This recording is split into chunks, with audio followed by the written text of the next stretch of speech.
Uh, All all right, it is June 11th, 2024. Um, and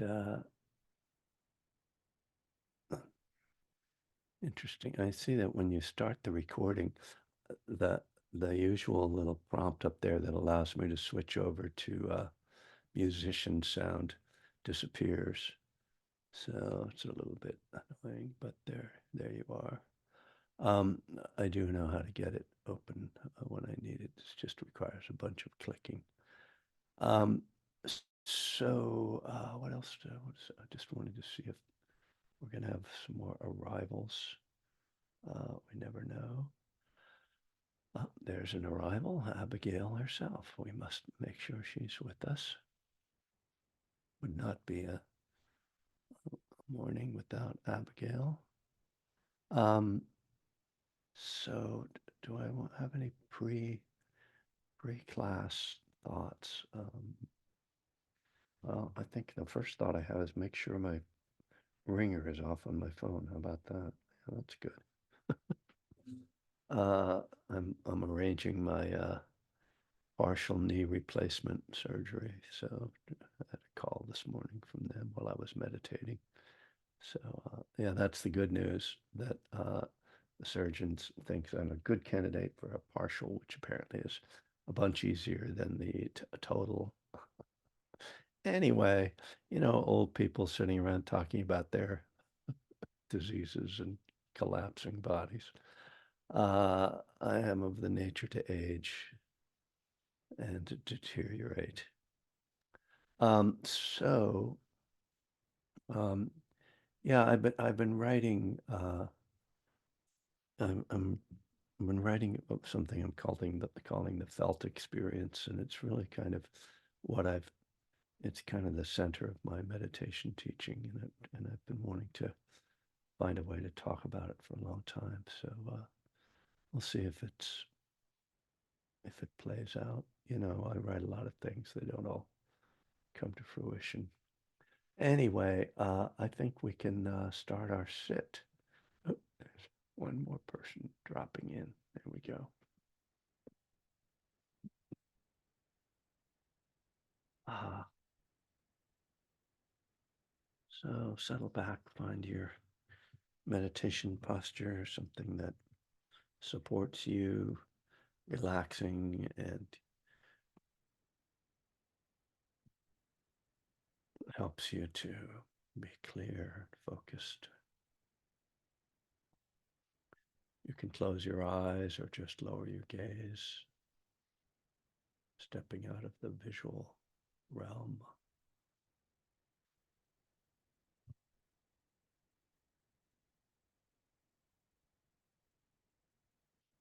Volume is high enough because last time there was a problem with that. So give me a moment. The audio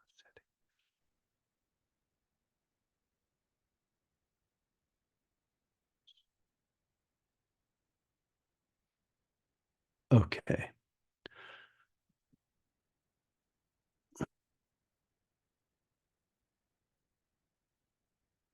So as we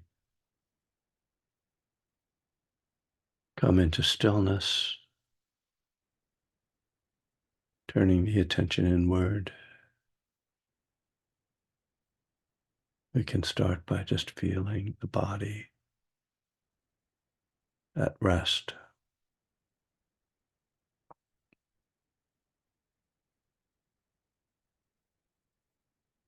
And even as we sit still, we can recognize that there is movement through the breath,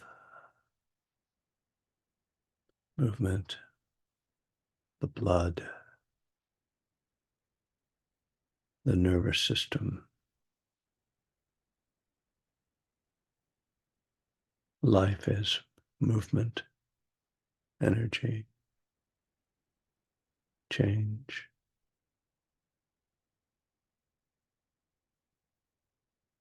So that's something that becomes quite evident when we meditate.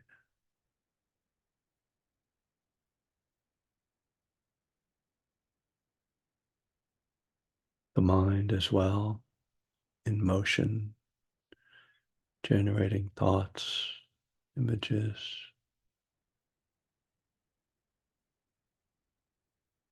the feeling world, mood or emotion, in flow.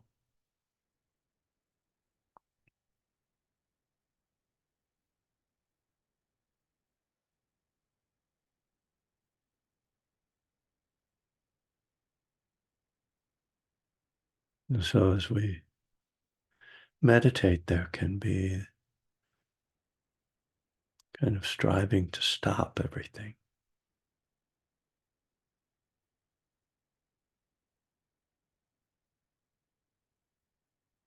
We want peace. We want stillness. We want quiet. And yet the mind and body are in this continuous motion.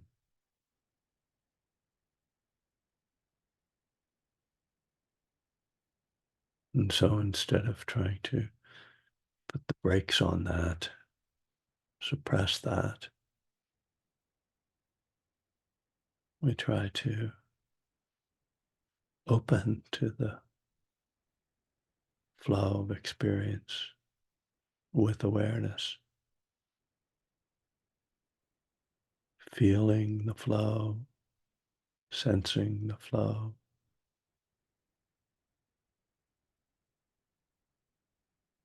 seeing the thoughts, images arise and disappear.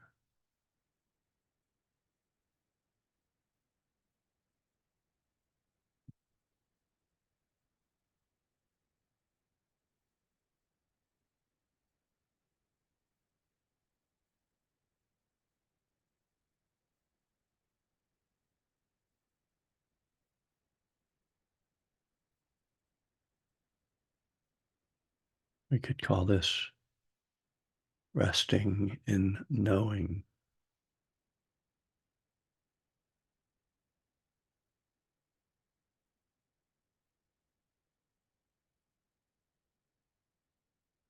The language we use is important. We can create more of a sense of duality when we think that we are watching, that our experience is separate from some observer self.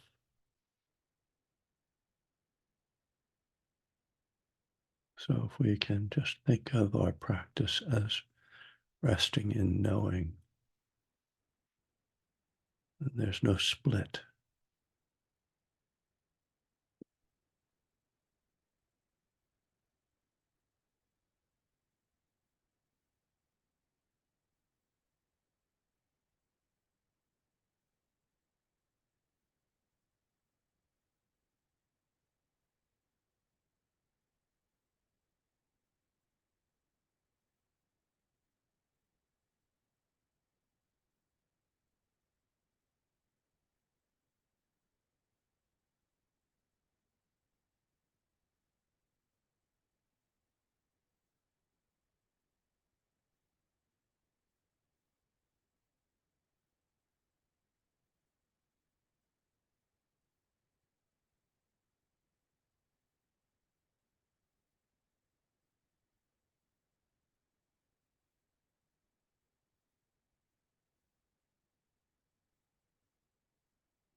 We use the body, awareness of the body, and awareness of the breath in the body as a starting point in this process, knowing the sensations of body and breath.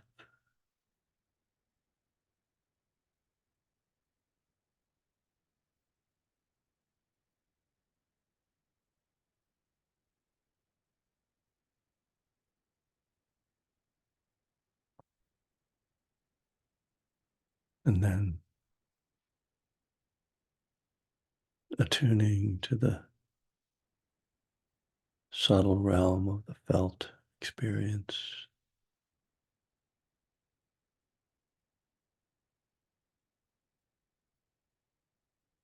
or feelings become full-blown emotions. They exist as energetic states, energetic experiences, unnamed but perceivable. And so we breathe with the felt experience, just how you feel breathing in, breathing out. There may be a kind of tone to the feelings, pleasant one, unpleasant, but we don't get caught too much in the concern about the quality of the feeling world. We just try to maintain equanimity, just acceptance, breathing with, allowing, trusting.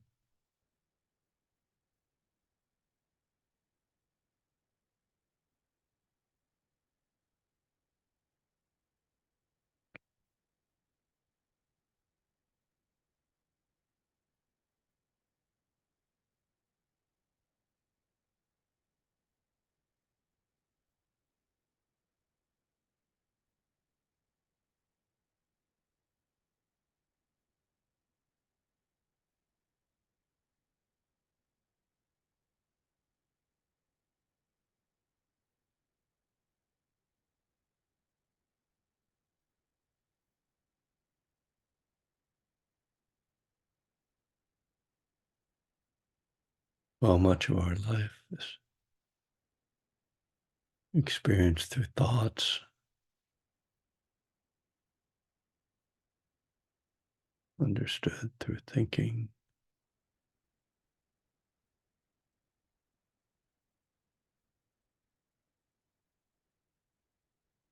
being with simply body and feelings simplifies. And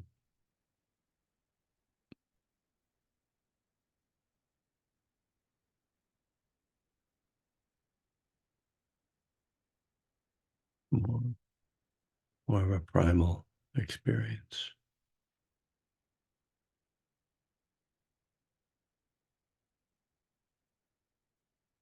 This world of feeling can also be scary. One of the reasons why we spend our time in our minds. But we need to bring in kindness, balance, wisdom to whatever appears. The mental world, the thought world tends to repress the feeling world. And so when we let go of thinking, then feelings arise that aren't necessarily our preference, may surprise us.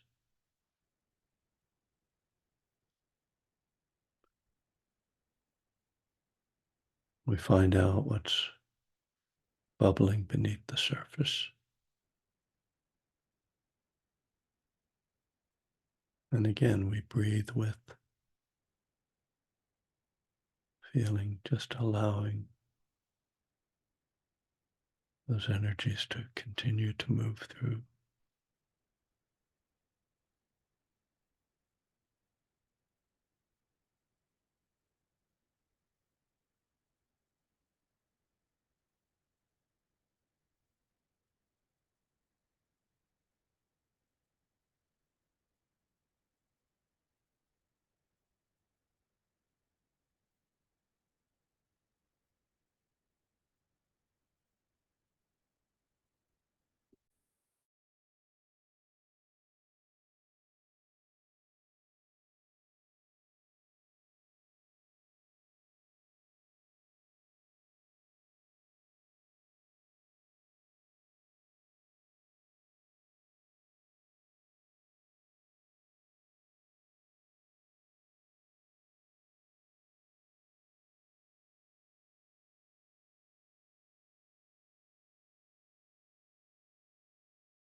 Hmm.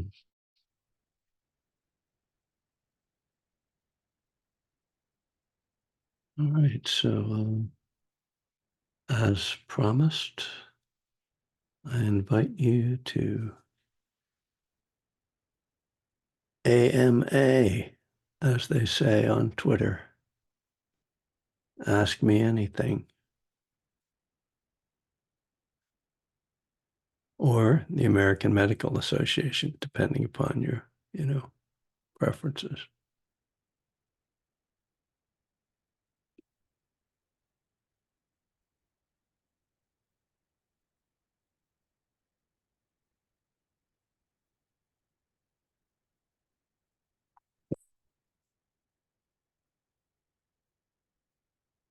Well, well, well. Isn't that interesting? Are you waving there, Monica? Oh, you're waving at the fact that there's somebody has their hand up. Robin, hi. I don't always see. Hi. I wasn't Hello. sure if it should just pop in or not. Um, well, here's the you cracked me up and almost made drink come out my nose, and I always appreciate that. So thank you when you said AMA, American Medical Association. I always appreciate a giggle. Um, Okay. so I'm gonna out myself. I don't know if you got an email I sent you this morning, Hmm. but um I haven't looked I lately. had an experience last week or just a few days ago, whatever, while I was meditating. And y'all know I'm really new at this. So all I know about is the breathing part. And I had really intense emotion come up that I Hmm. know intellectually from my years of being in recovery has been stuck. Stuck. I think it's part of why I needed my gallbladder out. Stuck. Hmm. So all of a sudden, woo, sad. And it started leaking out my eyes. I wasn't sure. All of a sudden, I'm trying to meditate and I'm like, wait, okay. Kevin says, breathe through this, breathe with this, breathe with this. Or do I go grab a Kleenex box and boo hoo? I don't know. Okay, I'm going to do what Kevin says. I'm just going to breathe. And then I went back to it and the tears flowed. And and I finished my meditation and everything was fine. I feel like there's more there. It hasn't leaked back out or come back up again. But I was like, I need to talk to Kevin about this because I don't know where else to go or who else to ask. Hmm. So what what is your input there? Is that something that you can identify with? Absolutely. And Robin, you've hit on what I said earlier that I've been binge writing, and this is what I've been writing about, essentially. Um, and but just to get down to the nuts and bolts of it without too much, because obviously, I can say a lot. I'm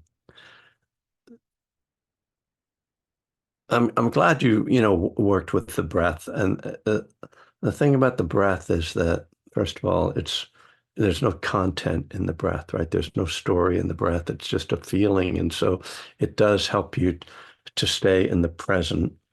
And sadness and getting caught up in feelings is usually associated with some thinking, which means it's then not about the present. It's about either the past or the future or our conditioned view about ourselves, what we think about ourselves, and or what other people think about us.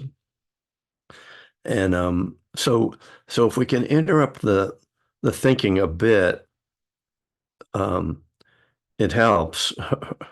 Uh, because that's just sort of a self-perpetuating story, it gets in our head and just creates a kind of feedback loop. And the feedback loop actually is connected with the feelings that arise. So the sobbing, the crying, it's great. I mean, to me, I know it's not a joyful thing, but it's a release as you're kind of describing it. And it's wholesome. It's touching into something real. It's, when I'm crying, I, I feel present, because what's happening is I'm actually feeling the feeling. So that to me, so the breath isn't really uh, quite enough to work with something like this, in my mind. I mean, it is potentially, and again, it sort of depends on different teachers' approaches, but my approach to meditation is very much on this felt level, and I'm writing about this and trying to explain what it is that I'm talking about. And it's basically like emotions without stories, you know, like what does it just feel like? The same way that, you stub your toe and immediately it's like, oh, I'm such an idiot, or why did somebody leave that thing there on the floor, or something, the story, right? So you don't actually feel the toe stub. Like, what does that feel like? And we do the same thing with emotions. We have a feeling. I mean, often there's a thought and then there's a feeling. And sometimes feelings just come up, especially in meditation, just getting quiet, it's like just stuff comes up because it's there. And by being, when we let go of thinking somewhat, it actually uh, releases the suppressive mechanism that we kind of utilize to survive life, which, it's a useful thing, but uh, it's limiting. So, so we want to, I'm glad I actually said this, the idea uh, of the felt experience, which is what I call this, which is not a unique term, but I mean, it's, a useful term, is emotions without thoughts. So, this is going to be pretty much the whole morning because this is such a, you know, it's such an absorbing topic to me. But so it, let's talk a little bit about the four foundations of mindfulness, which are like the basic tools that the Buddha teaches for meditation. There's the body, which has got the breath, and then there's feeling. But the Buddha talks about feeling as just pleasant, unpleasant, and neutral. He doesn't sort of get into the nuance of the things that we call feelings, the things that we call emotion. So we don't really see in the suttas the direct parallel to what I think is, but human experience, and I'm not sure why, but it is kind of helping us to like break down these aspects of our experience to realize there's the breath, which is part of the physical experience, there's the feeling, and then there's thoughts and mental states, and that if we can we want us to uh, somewhat separate them, be aware of them as separate things, so that getting back to this process, a feeling starts to come up. And just as you did, like instead of going toward the thought, you went toward the breath. Right. But the thought, but then it's that thing in between, the feeling, that then we need to work with, and learn how to work with this as a nonverbal, and even not just nonverbal, but something that doesn't have meaning. Which, because as soon as we apply meaning to it, there's a story.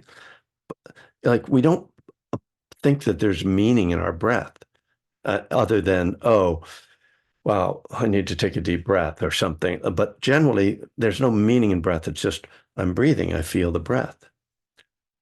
With feeling, we tend to give it meaning, and that meaning triggers more feeling, and the feeling triggers more thinking and back and forth. And this is what I talk about, this feedback loop that then creates this turmoil that can blow up into all kinds of really challenging emotions. And so we want to try to stay on this visceral level of just the felt breath and the felt experience without the story. And that's the kind of way that I approach this. Now, that doesn't mean then that there isn't something I would need to do on the cognitive level. I may, or on the, behavioral level. Like, okay, but first I need to learn to just hold the feeling without my conditioned responses, because our conditioned responses are things very often that come from our childhood that really kind of create our self-image and our belief system about ourselves, and they really limit our capacity to respond wisely and skillfully. So when you can just stay on the breath and the feeling level, then we can allow the kind of intuitive response. Oh, what do I need to, oh, you know what I need to do? It would be a good idea. And we can like that. This is called the volitional formation in the technical term. Like, oh, right. Rather than I need a drink or, I need to, whatever that, I'm an asshole or whatever thing that we get triggered into, we create enough space for wisdom to arise rather than reactivity to arise. So that's kind of the process. I don't know if that's the whole process. Do you have any questions about that? I see You you. and It looks like you're smiling, which is yes, encouraging to me. So, yeah, I feel like I did the right thing. It was the right thing, and God, mhm. I'm so grateful that you popped into my world. Yeah. Because that was my question. Okay, what would Kevin say? What would Kevin do? Okay, and I heard your voice Uh, saying, "Breathe with it." hmm. Yeah. So thank you. Yeah. So grateful for you. Yeah. Thank Thanks. And and that breathe with it is like it's great you picked up that phrase because that's exactly the thing is like rather than saying, oh, just go back to the breath, that implies like, oh, get rid of it. But if you're breathing with it, then the breath is keeping you grounded and present and kind of processing the energy, but you're not ignoring it or repressing it, or fighting against it. There's no aversion. It's like, oh, hi, I'm breathing with you. Beautiful. Thank you. That's Anapanasati right there. Bill, hi. I just had to unmute. And knees are impermanent, unfortunately. Yes. So I'm Yep. happy to hear that you're going to be able to get this thing taken care of a little bit simpler. Yeah. Yeah. Get back out there on that nice green grass. So Yeah. I just kind of triggered something else that was going on inside of me about meditation also. When emotions pop up, now I find myself going into more of an investigative state. Not that I really try to, like start thinking about it a lot more, but this thing will pop up about an emotion, and then all of a sudden I'm in a mode of saying, okay, what's this about? Why are you here? It's just something Hmm. I probably didn't do a year and a half ago, but I'm Yeah. finding myself now investigating. In other words, instead of sitting down and meditating for half an hour and saying, oh, I just got to stay with the breath and all this kind of shit, Hmm. I'm going, oh, this is an interesting kind of a concept. Yeah. What is this about? And Yeah. it's not that I want to go into a long story, what's happening with me, but I just kind of invested and kind of look at it in different ways and saying, okay, this is probably what this is all about or whatever. And then, oh, I think I'm just going to breathe now, and then it just dissipates. There's a spaciousness that happens beyond that, where I just go into another world and it just kind of settles back into the mode of the meditation I was in the beginning. So Yeah. it's just, I don't know if it kind of, segues into kind of what she was talking about earlier, but it just Absolutely. hit me the same way. Yeah. Yeah, no, that's great, Bill. And this is like really bringing out the nuances of this stuff and this is where I love to look at meditation because the way it's kind of presented and often, written about is in sort of a mechanical way, but it's not a mechanical process. And exactly what you're saying is that's where I was going with when I said, okay, there's the breath and there's the feeling, and then it's not like you don't necessarily do anything with that, but you're not like what you are doing, what you're describing isn't reactive, right? Oh, not at all. No. It's wisdom, it's intuitive wisdoms, like inquiring into it. But the only way you can do that is if you interrupt the reactivity, right? If I'm present with it and I feel it's like, whoo, oh, okay. And instead of going left and going into, oh man, this is really terrible, I'm blah, blah, blah, you turn right and go, oh, well, what is this? Yeah. And that's, the very wise response. And as you say, you're able to sometimes say, oh yeah, right, right, right, right. And one of the things ways I think about thinking in meditation, because there's always going to be thinking in meditation, but some of it comes out of an intuitive inquiry, like you're describing. And that sort of inquiry tends to resolve itself. Like you get some clarity, and just like you described, it's like, oh, right. And then you're able to drop it and come back to the breath. Yeah. When we're not in inquiry, when we're just in proliferating thought, it doesn't end. It doesn't come to a resolution. It just keeps spinning out. Just a story that continues. Yeah. That's not what I'm talking. Yeah, it's a whole different deal. Yeah. And so this is one way of distinguishing, is this a wholesome, productive train of reflection, or am I on a, unhelpful, Yeah. Yeah, You're the hamster on the wheel. hamster wheel. Yeah. Yeah. No, Cool. Thank you. we saw it. Yeah, no, as soon as you did that, I figured I know, talk right? about the hamster or something. I don't know. That's great, Bill. Thank you. It was Cool, thanks, really good.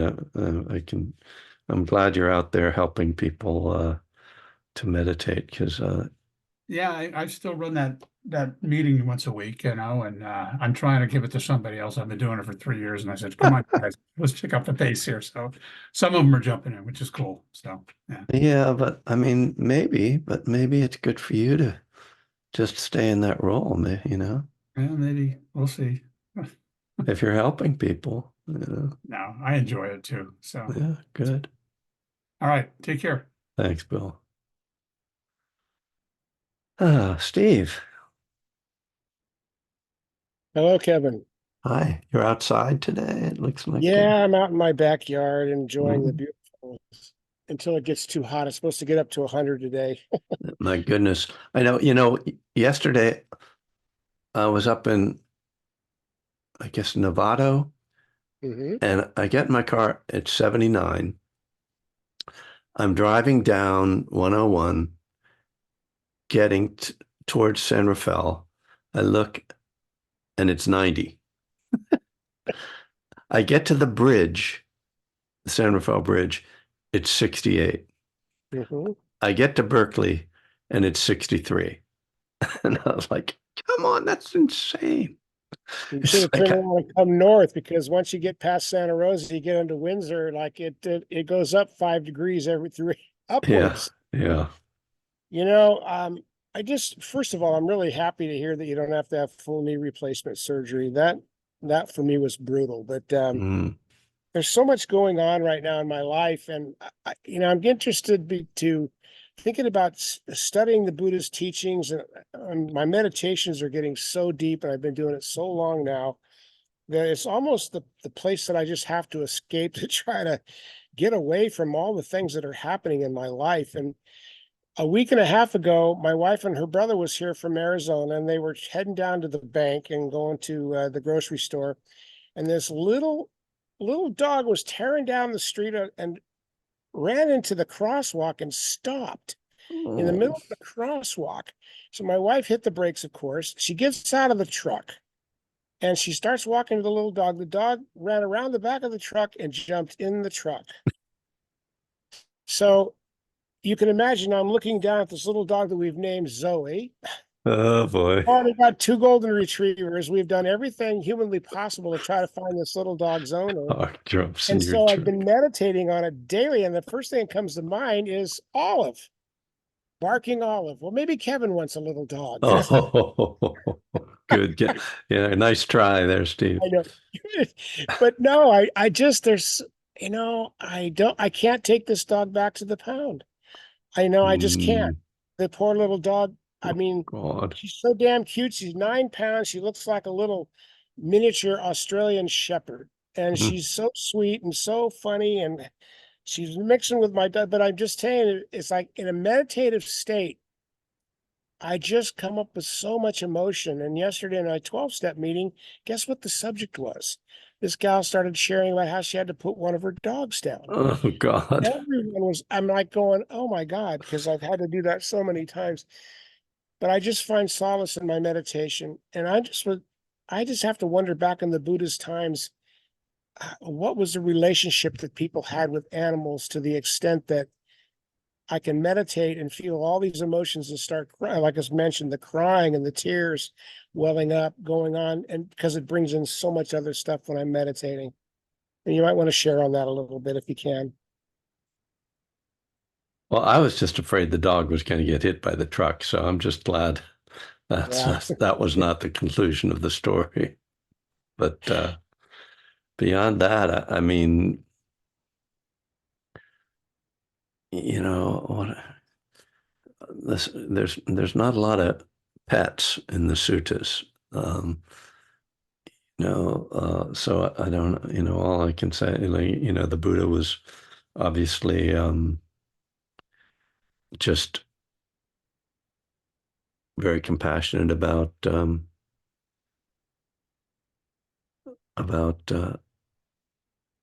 all beings. He's just very sensitive to the fact that all beings suffer, and it's really interesting to just look at birds and what's going on in their life, that bird's Yeah. life right now, Yeah.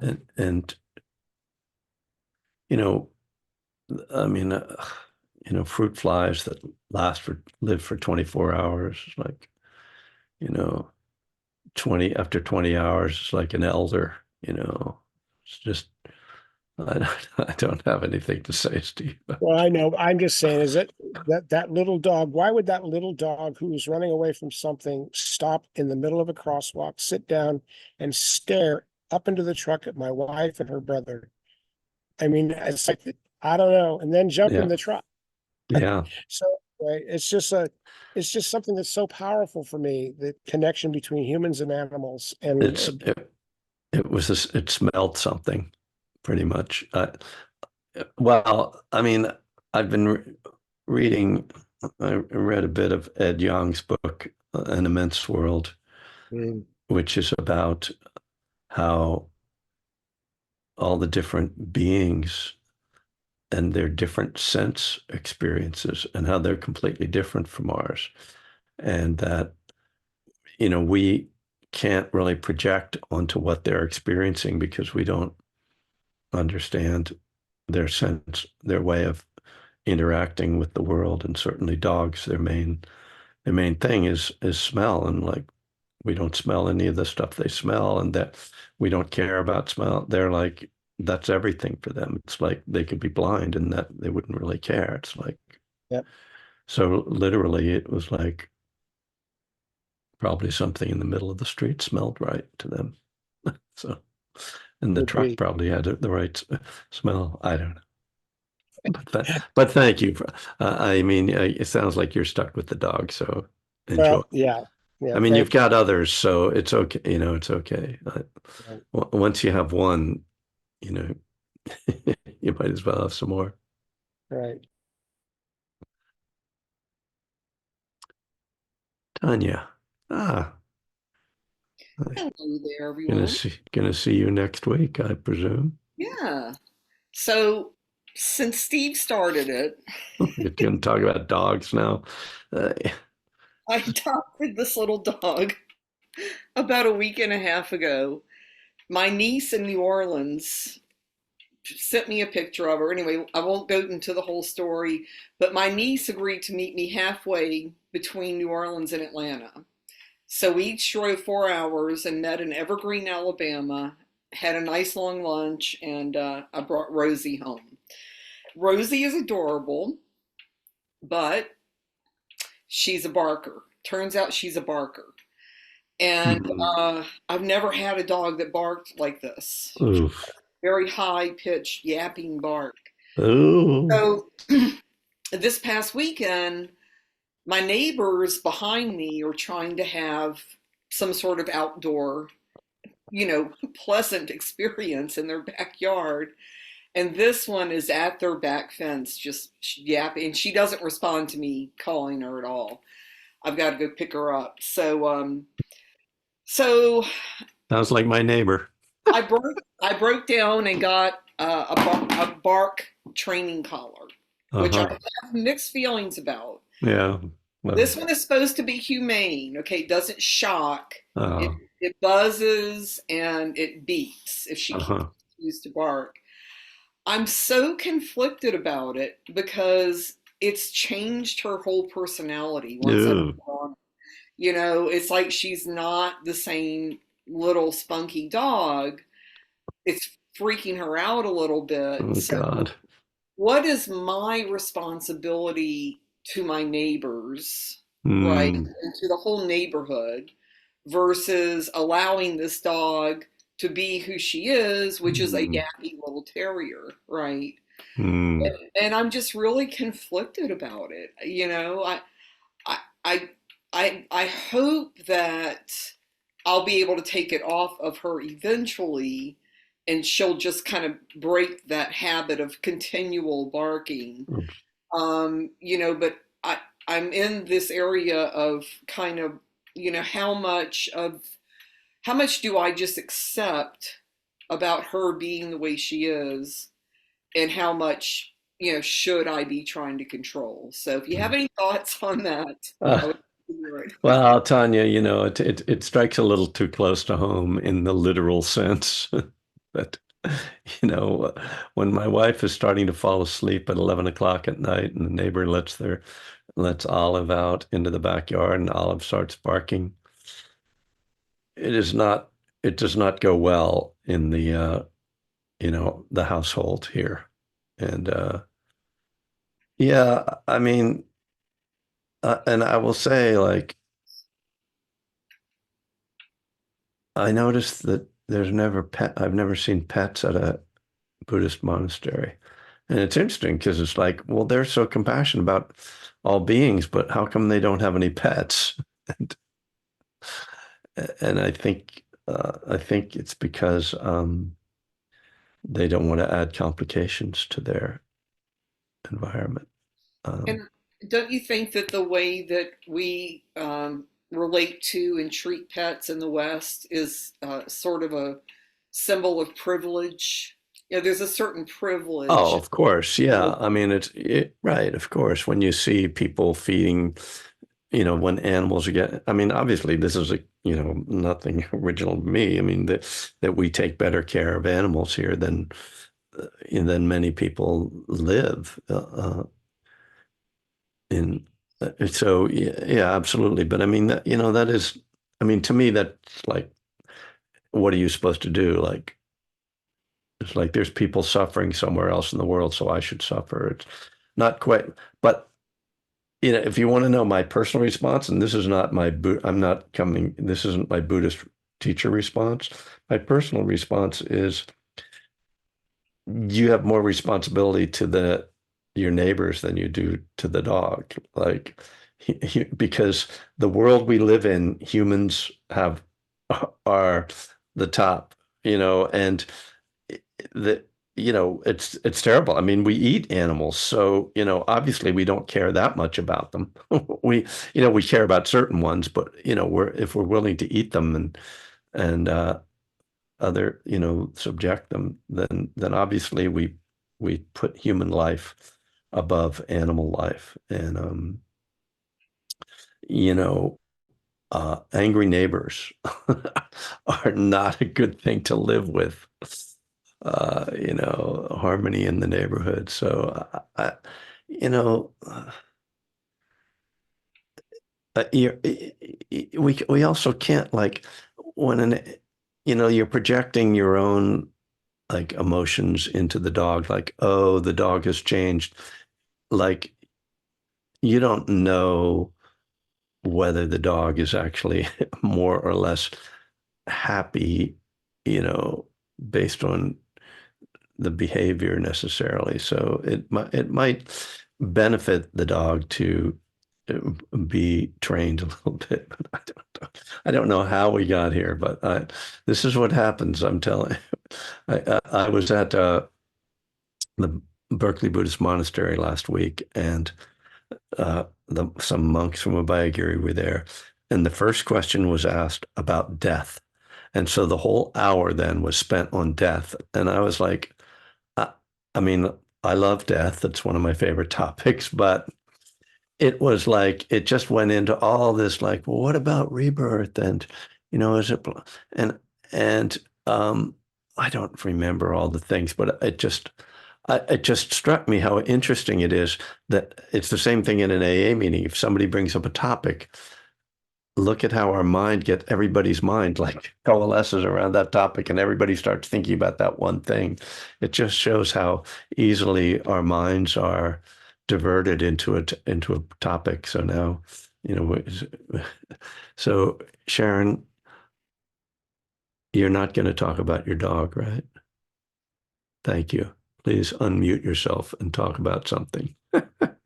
My wonderful chocolate Labrador we had put down last June, and I've just decided at my age, I can't take care of or think about, an animal and worry about them when I'm longer than me. So I'm sort of at peace with the limitations of, where you put all your concern and care. But I was not going to raise my hand because my experience during the meditation was of a very painful, just gut, response to some that's residing in me, like in the middle of my solar plexus. A really difficult event with my stepson 4 weeks ago, who was drinking, and which exacerbated, but he went on a long, very vicious sort of tirade and attacking. And so it's not a question of, why did that happen, or, it's a long history, but that in me, I am reacting, the feeling was to keep meditating, but what kept coming up for me was not the story or the exact memory of what happened, but what's wrong with me. It's sort of that's, so what you said about feelings in those early childhood, wherever it comes from, that you deserve, to be rejected. And so I know that, and I've had, a couple of, close AA friends really suggest that I do Al-Anon, to work on this.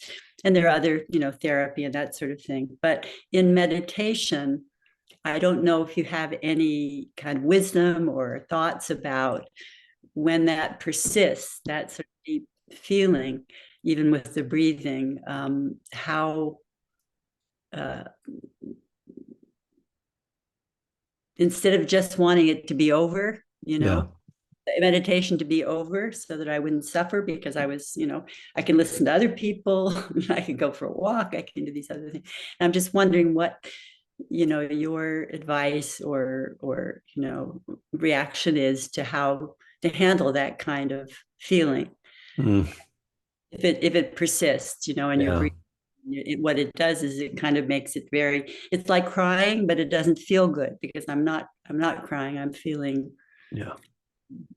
deeply wounded and then somehow responsible, Yeah. for the wound. And in my head, of course, I know that's not true. Yeah. First of all, a couple things just generally. I'm not, I don't have that kind of relationship with other people, because I'm not, I don't have that Al-Anon condition.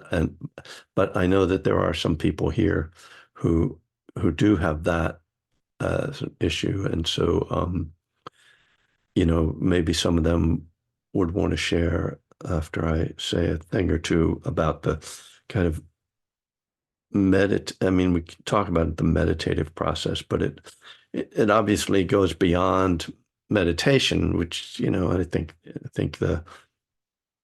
your friends are probably right that exploring this through the Al-Anon lens, or through something that sort of addresses that particular self-view, um, would be useful in meditation when we get swamped by a thought and a feeling like this. I think when it's very intense, sometimes it might just be best to stop meditating, but that doesn't exactly solve the issue. I think so certainly what I was talking about with Robin, working with the breath and the felt experience, but we need to bring in, I think, a cognitive counter, you know, uh, antidote to the cognitive stuff that's going on. So I don't know if I'm sounding too much like a therapist, but the cognitive the meaning that you have this flood of thoughts that, and of course they're really driven by an underlying belief. So the counter to that in terms of a dharma is self-compassion first, to see in this moment, whatever I think about myself of not being worthy or being a failure or my shortcomings, I am suffering in this moment, and I don't deserve to suffer, kind of, can I just look at myself, and here the opposite of what I was talking about duality. Here I actually do take a dualistic stance of like, there's this being who is suffering, and can I bring a sense of kindness to my own suffering? Like, just be compassionate to this being who happens to be me in this moment. Like, oh, this is really hard. Wow. And with that compassion, then this kind of goes a little bit to what Bill was talking about reflecting on, I know where this is coming from. So bringing in the wisdom element too, this inquiry. This is coming from, let's say, an overdeveloped sense of responsibility for others, and just like saying that to yourself, kind of just like, oh, like, so we're really stepping into this very intentional thought world, in that's, so that you're still breathing, and you're still with the feeling, but you're also like challenging the whole premise of what's causing this flood. You're really saying, oh, I don't deserve to suffer in this way. And it's not like you're going, well, I'm a good person, and it's not that. It's just I'm a human being, and human beings don't. I'm a being. I'm a living being who is suffering. I deserve compassion, So but then, yeah, like deconstructing a little bit, like, okay, I'm really not responsible for them. I feel like I am. I feel like I failed, but what have I actually done? Well, I've cared for them. I've tried to help them. What's really going on here? This person, is caught up in an addiction, and I feel bad for them, but I am not responsible for them. So the classical um, line from the suttas on equanimity is, all beings are the owners of their karma. Their happiness or unhappiness depends upon their actions, not upon my wishes for them. They're responsible for themselves ultimately. And yeah, they've had their problems and their things, but I can't go there and solve all that for them. So I do think this kind of talk back to the experience while trying to stay in your body, trying to stay engaged with what you're feeling, so that it can kind of take the air out of that, just deflate it, the power of it. So you just very, very consciously challenging this visceral, this conditioned response. Uh, that's how I would approach it from a meditative. Thank you. That actually helped, just now, because even now I'm just absorbing that and feeling a kind of, a letting go. So I appreciate that, Yeah. that And it's not always bad to sort of, have a sort of another self talking to to you and saying, this, Right. what is this really? It's not, you're right. We all are responsible. And me too, for not, how do I, act and myself so that I'm not creating my own suffering. Right. How do you take care of yourself? How do I take care of myself instead of absorbing? Yeah. So anyway, thank you. Yeah. Thanks for bringing that up, Sharon. It's a really important question. And again, I appreciate this whole conversation this morning, because we've gotten to kind of talk about how there are many kind of ways we can work with meditation. It isn't always just like, oh, stop thinking, breathe, stop thinking, breathe. Like we can bring wise and intuitive responses to these challenging moments, and not just feel like, oh, well, I'm doing it wrong, or yeah, something like that. Thanks. So, yeah. So I don't know if any of you are around here, but tonight I will be at the Berkeley Buddhist Monastery. This is my second Tuesday at the monastery at 7:30. And then next Tuesday, right after this class, I'll be leaving for Atlanta. And the following 2 Tuesdays, I don't know how I'm going to do this, but it may be from my car. So we'll see. We'll deal with that as the time comes. But nice to see everyone. Thanks for hanging out, and really rich time with you all. Thanks again, Kevin. Take Oh, care. and this Friday is Spirit Rock too, isn't it? So I saw that Monica put that in the chat. Thank you, Monica. So hopefully I see you guys on Friday night. Thanks, Kevin. Take All care. right. Bye-bye. Yeah, thanks, Kevin. Probably see you All Friday. right. Good.